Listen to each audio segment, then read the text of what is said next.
how you could have thousands and thousands of pilgrims immersing themselves before going to the temple, because that was what you needed on the festival days.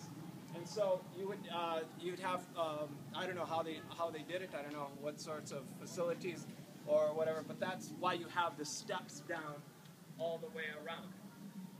So you know the story of Jesus, and he makes the mud and puts it in the eyes of the blind man. He says, "Now go immerse yourself in the pool of Siloam." So we know the blind. We can picture the blind man down here. But maybe what you don't know is the story of every Sukkot.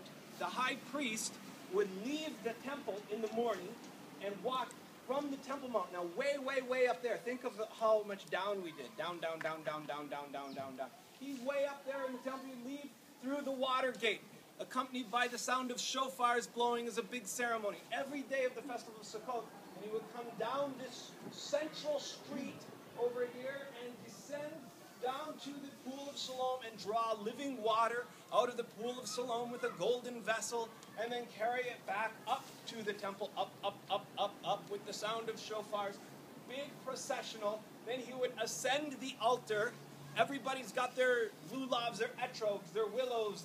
They're singing Hoshana, Hoshana, Hoshana, and they're saying, "With great joy you shall draw water from the wells of salvation." And then the high priest, in a dramatic flourish, would pour the water out over the temple. It was the big ceremony of the festival of Sukkot.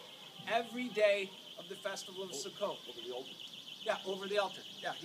What did I say? He said temple. Oh, over the altar. He pours out the water over the altar. It's called the water pouring ceremony because he poured out the water over the altar. I'm not going to fall off. We're free.